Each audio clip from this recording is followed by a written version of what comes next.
Okay, hello you beautiful people. Welcome back. First things first, sorry for not uploading video in the last 48 hours. I have been a bit busy, but hey, no worries. We got in here about ICP. Probably I'm gonna say the biggest news that we could ever ask for, basically in the last year or two. Now, what is going on in here in simple terms, and why should we care about these types of news? Let's actually start simple and clear.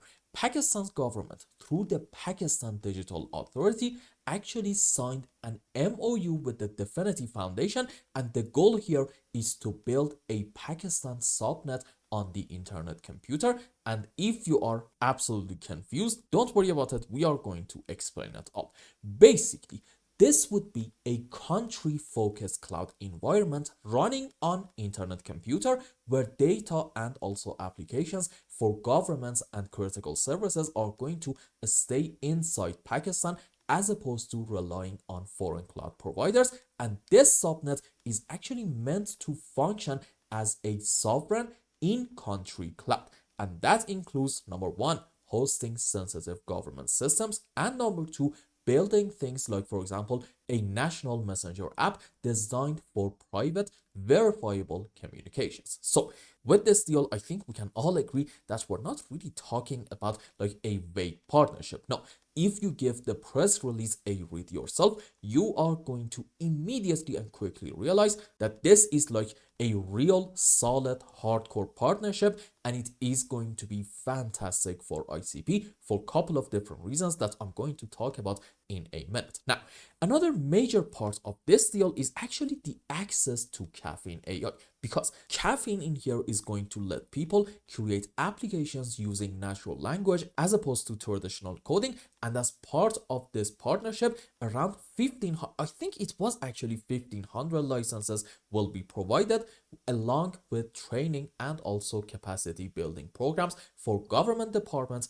universities, and also entrepreneurs, which is awesome. And DFINITY also has plans to establish like a local presence in Pakistan, which means what? They are actually signaling, if you pay attention, long-term technical engagement and on-the-ground support in this partnership. Now, if you check out Twitter, you realize that Dominic Williams also publicly posted about this agreement, and he described sovereign AI-driven self-writing subnets as a growing use case for the internet computer. And this move, again, it's very important to understand that it wasn't really like a quiet announcement. No, multiple independent media outlets actually covered it. You can also check out, I think it was Yahoo Finance, believe it or not, even Axios covered this major deal, which is going to give ICP more visibility beyond just crypto circles, which is awesome. We all love that. And one more data point for why this is important, I actually forgot this.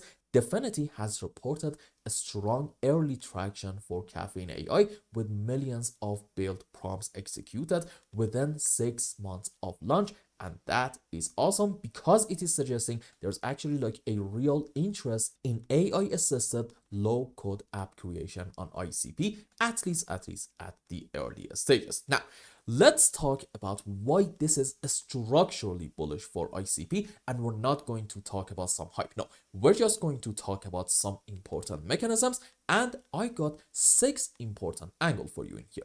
First, this is in my view going to create government level client pipeline. Meaning what? You see, when you sign an MOU with a national digital authority, okay, you open the doors to pilots, procurements, and eventually down the line, hopefully, production systems. Governments, sure, they absolutely move slow, but hey, look at the positive side. When they adopt infrastructure, they are going to do it at a scale big time. And again, it's very important to understand that you are going to see the result of this partnership in the mid to long term. In the short term, I don't really believe that we are going to see a whole lot happening because of this partnership specifically. But hey, in the long term, I think we are absolutely on the right direction. And if Pakistan ends up running national services on an ICP subnet, okay, that means what? Number one, recurring hosting. Number two, integrations. Number three, maintenance, and overall long-term usage. And that kind of demand is very, very different from retail speculation. Hence why I said I really, really like the direction that in ICP we are headed. Second important angle, you see, in my view at least, this is a strong data sovereignty product market fit for ICP because many regulated sectors, like for example, finance and public institutions, they actually legally need data to stay inside the country. And hey, guess what? A sovereign subnet directly solves that problem for them, and that is going to make ICP viable in situations where foreign cloud providers are either politically sensitive or maybe legally restricted. And overall, I do fully believe that this is going to expand ICP's addressable market beyond just some startups and crypto native applications into serious institutional territory, which is awesome. Let's talk about the third important angle, which is the on-chain economic layering here. You see, government applications, AI systems, and also things like, for example, messaging platforms, all of these things, they are going to consume compute and also storage. And for those of you who are new viewers to the channel and you generally don't really have an idea about ICP, okay, it's very important to note that on ICP, consuming compute and also storage is going to translate to cycles, and more real production usage essentially means more cycles consumption. And depending on how billing is structured in this deal, okay, this can seriously increase token utility and also potentially and hopefully increase burning pressure. And over a mid to longer period of time, again, it's very important to understand that over a longer period of time, I do think this is going to shift ICP closer to infrastructure with measurable usage as opposed to just a traded asset. Let's talk about the fourth important angle, which comes down to the caffeine itself. You see, giving 1,500 licenses plus training is going to, in my view at least, lower the barrier for ministers, universities, and also startups in order for them to be able to build on internet computer and in markets where engineering resources are very much limited, okay? No code or artificial intelligence assisted app building is actually going to speed things up seriously. So in other words, I'm trying to tell you that caffeine is actually going to overall, again, in the mid to long term, speed ICP adoption big time. And believe me, we are going to see the result of this. Let's talk about the fifth angle, which is the credibility and geopolitical signal. You see, working directly with a national authority, in my view, is going to strengthen ICP's sovereign cloud narrative, and that is going to make it like much easier to approach other governments with a template. They are going to say, look, you can get dedicated subnet, you can have local operators, you can have AI tooling, you can have training, and also compliance alignment, which is very key to governments. And media coverage outside of the crypto space also, in my view, do help move ICP into like more and more serious conversations, which is awesome. Now, my last but definitely the not least important angle actually comes down to this local presence in Pakistan. You see, this in my opinion is a massive game changer because enterprise and government adoption, they actually happen like rarely through remote coordination alone.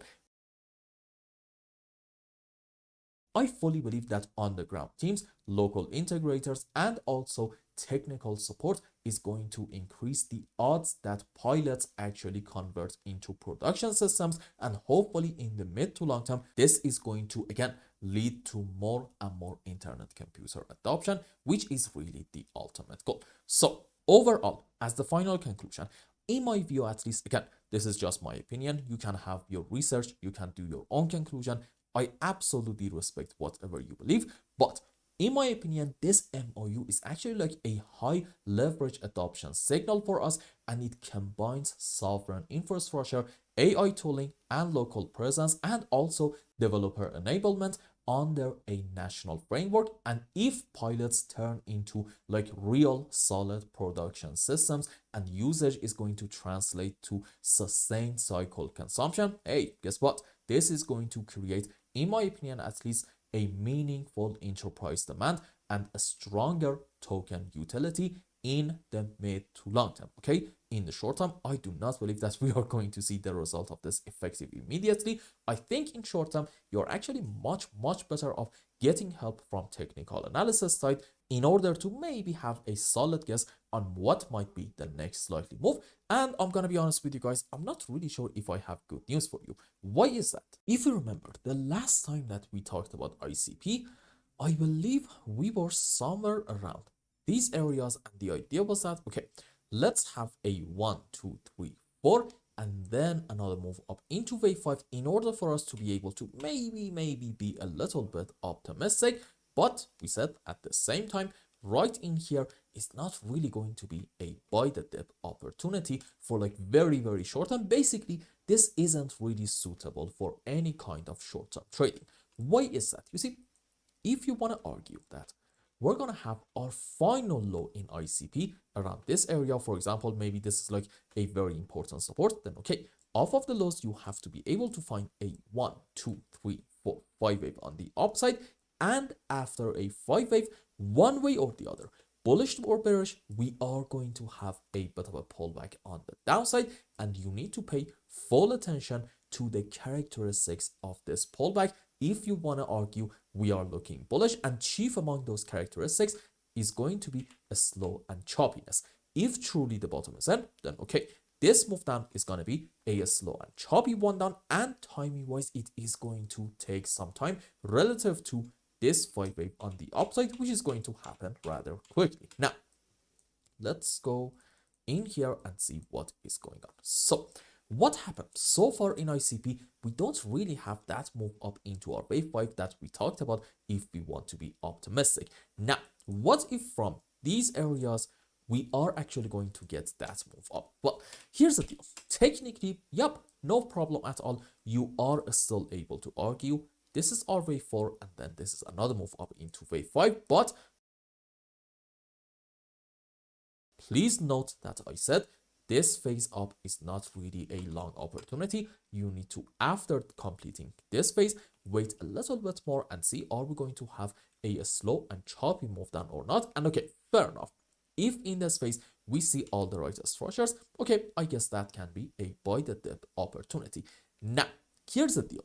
Realistically, I don't really think that this move on the downside in ICP is actually on the same degree as this one. Meaning what? Nope, I don't really think this is like a 1, 2, 3, 4, 5 anymore. Like, do not get me wrong, because this phase on the downside from this point to about here is taking a considerable amount of time relative to this move down. For example, as you can see, by the way, this is ICP's chart on 30-minute time frame. This move down in 30-minute chart is taking about 290 candlesticks, while this quick move on the upside only took about 35 candlesticks, meaning what? Yup, odds are this is actually a correction, and I do think we are going to have a move on the upside, hopefully soon in internet computer. However, I do not believe that this move is going to be into that wave 5 that we talked about earlier, and that actually opens doors to some uncomfortable questions. Question number 1. Okay, if we want to force a bullish structure in here, and you might ask, well, okay, why should we force a bullish structure to this chart? Because it's very important to understand that any analyst at any given moment in time has to be able to come up with a bullish and also a bearish count at the same time in the interest of remaining 100% objective. So if we get any kind of move, you as an analyst don't really get surprised at all. Second important point, second important question. If we are going to have a move on the upside, what's the shape of it is it going to be? And before that, let me actually ask this question. If you want to force a 5 wave, like we said it earlier, how exactly are you going to be able to find one in here? And well, I don't really have a whole lot of good answers for you. I guess this can be my best one. You see, let's go on 5-minute time frame, maybe zoom out a bit more so we can see the sub waves a bit better, because I think you sort of kind of can say maybe sure this is a 5 wave up into 1. This is still, in my opinion, a correction for wave 2, but maybe this is like a 1, 2, 3, 4, 5 wave up to about here, maybe into our wave 3, correction for another move up into wave 5. And no, the irony is not really lost on me. I fully understand that this small short correction is not really the same size as this correction structure into wave 2, but hey, bear with me, I'm just trying to be objective and show you a plausible bullish case. So let's consider this one 5 wave up into hopefully a larger degree wave 1, followed by a correction for wave 2. And if this scenario is happening, then okay, in ICP we have to, very important point, we have to have a rather a strong and sharp move up into wave 3 and 4 and 5. So as you can see, bottom line is one way or the other, bullish or bearish, we are going to have a bit of a move on the upside. But what about the possible bearish case? Well, that actually implies maybe this isn't really a 5 wave and instead this is just a simple ABC zigzag. In that case, since I still believe this is a correction on the downside, okay, let's call it some sort of a WXY, and after this is over, I still do believe we are going to have another move up, but according to this scenario, our move up is going to be in form of an ABC zigzag in order to complete the subwaves for overall and a high degree correction structure in form of a WXY, a double zigzag structure, meaning what? Number one, this isn't necessarily going to be like a very strong and sharp move on the upside. And number two, after this is over, from here, you're going to see a move down. And the moment that in ICP, we end up taking the lows in here about, let's say, $2.3. Okay, at that point, it's essentially confirmed that unfortunately, yes, this was a correction structure and the bottom is not in yet. And from here, we can expect a continuation of our move down in order to once more, unfortunately, take the lows in here about, let's say, $2 area. So bottom line is this. For now, let's focus on having another move on the upside. And when we get it, for the love of God, let's focus on the shape of our move, okay? If it was some sort of a correction structure, preferably I would say in form of like a 3-wave movement, an ABC zigzag, please be very careful. Odds are at that point, the overall bottom is not in yet.